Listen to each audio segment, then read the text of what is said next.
So the aim of this session in the next 10 minutes or so is to basically introduce you to the subject of global governance and climate change, and specifically to the way of thinking that I want us to get into in preparation for our session together. Okay, so first let's begin with some essentials, like who I am. So my name's Dr. Hannah Hughes, and I'm a senior lecturer in international politics and climate change in the International Politics Department at Aberystwyth University. And I've been researching climate change for a long time, and I've tended to look at it at the relationship between knowledge and power. So the question that's really driven my research is, who gets to define climate change as a social and political issue, and what gives them the power to do that? Because how we know and understand this issue then shapes who has the responsibility to act and what forms of action is taken. And so I've looked at this through the Intergovernmental Panel on Climate Change and the United Nations Framework Convention on Climate Change as kind of the core global organisations.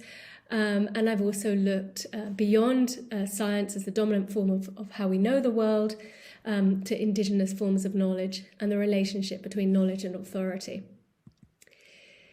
And I've been teaching the things that I've studied and learned about in my own research in my modules, undergraduate and postgraduate modules, and to my own PhD students. And I look at two of the modules that I teach here in the university are the politics of climate change and the governance of climate change, which is a simulation module in which, a bit like some of the content that we're going to cover in our session, students simulate a negotiation. Okay, so let's begin with some of the basics that I'm sure you've already covered in your classes.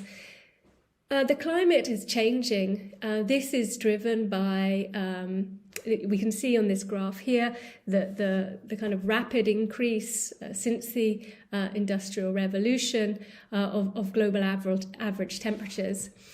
And this increase in global average temperature is a result of the increase in carbon dioxide and other greenhouse gases emissions, which are produced, a kind of byproduct, a pollutant, produced from our reliance on fossil fuels that power our cars, that warm our houses, essentially which our whole life revolves around energy usage. And at the moment, that energy usage still predominantly comes from fossil fuels. So coal, oil, gas. And that's had a profound effect on the stability of the global climate, and it's now beginning to warm. So what are the impacts of a changing climate? Well, we've really seen some of the strongest impacts of climate change over the past year, because it's coincided with what's called El Nino, a warming event. So we've seen very warm seas, for example, well above the average temperature, sea surface temperature, and that's driven more powerful storms, for example. And we've had flooding events. We see forest fires, increasing forest fires. We've also had some large melt events. And the impacts of this is that sea level is rising. So what we see is a change, for example, in the water cycle. Some places become drier, they get less rain, and you see more drought. And forest fires are more likely, crop failure, difficulty growing food crops. And other places we're seeing more rainfall than normal, flooding and consequences from that. So these are just some of the impacts of a changing climate. Now, for us, there are two kind of related dimensions to this. we have to respond collectively to address this problem, to shift our dependency and our consumption of fossil fuels. But also our social, political and economic systems have to adapt and change. So we're locked into a certain degree of climate change, whether we immediately stopped using fossil fuels today. The climate will continue to change because of the carbon dioxide and other greenhouse gases in the atmosphere. So collectively, societies have to decide how they're going to address this issue and how they're going to take the necessary steps to adapt to the changes that are already in place. So I want you just to kind of take a minute, and this is something that we will do during our session. It's in the class we call it a word cascade. In our session, we'll adapt to the technology that we've got. But I want you to think about the aspect of climate change that concerns you most. So you can, if you're sitting next to someone, or if your parents are downstairs, just pause your computer for a moment and just talk to someone near you, or just reflect for yourself about the aspect of climate change that causes you most concern. And then in our session, I'd really like to explore this together. So please come prepared to think about that. So one of the things that we have to think about is who has the power then to initiate and undertake the necessary social, political and economic change in response to climate change. And one of the ways that we can do this is to look at the different actors who are involved and invested in the climate change issue, explore the activities they undertake in their response to climate change and the forms of authority this gives them to shape the collective response, the global governance of climate change. And some of the key actors that we're interested in are states, or governments as you might know them, scientists, secretariats, business actors, non-governmental organisations, cities, youth activists, Indigenous peoples, and ourselves as climate actors. And we see that each of these actors kind of engages in different forms of activities to shape the collective response. So we can think about, and what we'll be focused on during our session, is the treaty-making process. So that's at the Conference of the Parties, the COP, where member governments come together and they negotiate what their collective response is. So they put in their pledges of the action they're going to take, and they negotiate over that collective responsibility that they have as world governments to respond to the issue. However, it's not only governments that go to these meetings. They're busy places.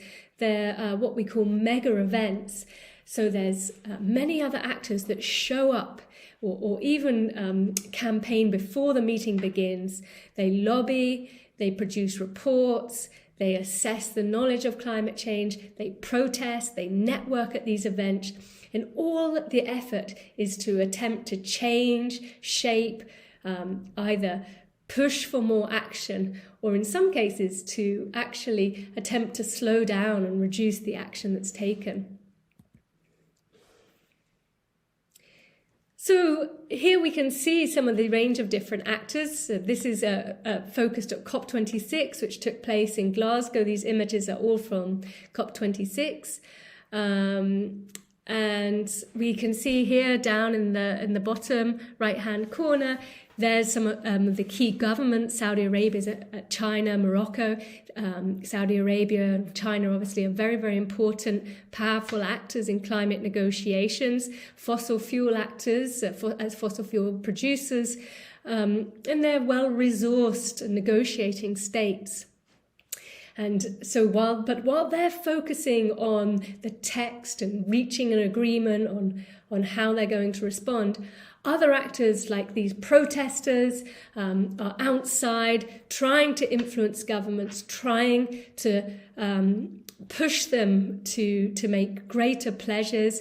Greta Thunberg there, holding them to account. That was her famous blah, blah, blah speech, really trying to demonstrate that governments are talking a lot, but carbon dioxide emissions are still rising. And then we see in the middle here, the body that I studied, the Intergovernmental Panel on Climate Change. So that's all the scientists. They're producing the reports that are essentially the basis of action. So it's these different actors which we're most interested in. And we're most interested to think about, who really has the power to respond to climate change. And I want this to really be an important theme of the day, and even before a session, to think about, who matters in climate governance. And of course, states, they matter, governments matter. The intergovernmental negotiating process is really, really important. Actually, I can see in this picture the US delegate standing right behind, the female US delegate standing right behind Saudi Arabia. So I've been following these negotiations for several years now. I attend the meetings, I observe, I take notes, I try to make sense of what can be quite a very chaotic and confusing process. So states have very specific forms of power. They're the only actors that we look at who can enter into legally binding agreements. And they obviously have the capacity to really shape how a society is organized. They can invest in the energy sources. They can invest in shaping how the population thinks about, responds to, and change their behavior in relation to climate change. So that, of course, makes government actors extremely significant and powerful. But the governments are acting on knowledge that's produced by climate scientists, by those who research, study this, who then produce large reports on the physical science basis, the impacts of climate change, how we can adapt to it, and how we can mitigate climate change. So scientists play a really, really important role in producing the knowledge to inform governments, to inform how they negotiate. And what we need to just say when we look at both states and scientists is that participation in these processes is not equal. Some governments are far more powerful than others. Negotiation requires a lot of investment, so you know the issue and you understand the issue. And some governments have greater capacity than others. And that's, of course, true for the scientists as well. Let's move on now. What other actors matter? Well, of course, business actors matter. Many businesses have vested interests in climate change, and these can be very, very different.